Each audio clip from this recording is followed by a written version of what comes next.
Ibu negara tadi berbagi pengalamannya karena program makan bergizi serupa yang ada di Indonesia, mereka sudah mulai dari tahun 1955 dan sudah diundangkan sampai tahun 2009. Nah, itu butuh sekitar 7 dekade sampai mereka bisa mengundangkan. Nah, kami negara cukup impress ya dengan karena kita baru memulainya 10 bulan.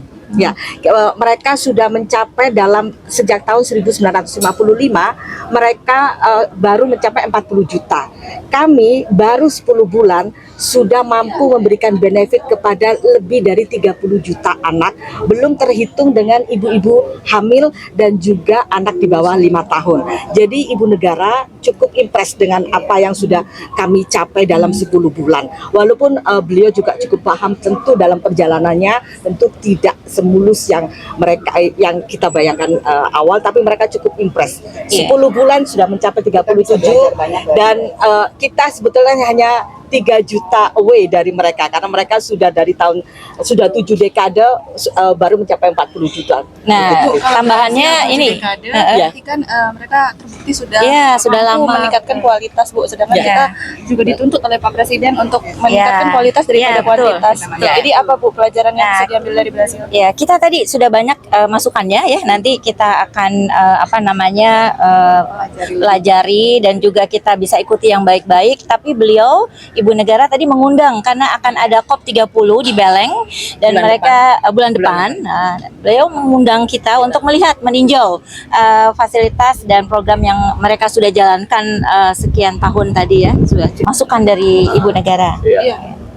Tadi yang paling penting tadi bahan baku sebetulnya yang mereka karena harus ada kewajiban dari dalam perundang-undangan itu untuk membeli bahan-bahan secara lokal, sehingga misalkan staple atau misalkan rice atau nasi, sayur mayur itu diambilkan dari lokal setempat. Ini akan menghindari adanya waktu untuk sampai di dapur ini dalam kondisi cukup segar dan kualitasnya juga bisa terjaga. Jadi sebetulnya kami juga melakukan hal yang sama karena seperti kasus di Halim ini, antara dapur dengan sekolah-sekolah ini durasi untuk mencapai sekolah tidak lebih dari 10 menit. Seperti tadi kita hitung dari dapur sampai ke sini sebetulnya hanya 45 menit.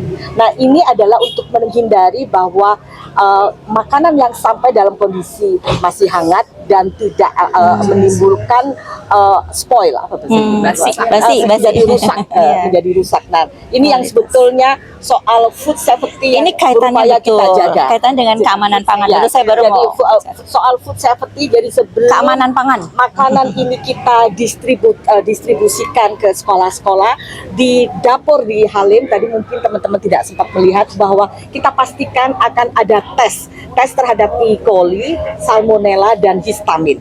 Nah, sehingga murid, anak-anak yang akan memakan dari MBG ini menerima dalam kondisi aman dan juga cukup sehat karena jarak tempuh dari dapur untuk sampai ke sini tidak akan lebih dari 15 menit dan langsung dikonsumsi oleh anak-anak.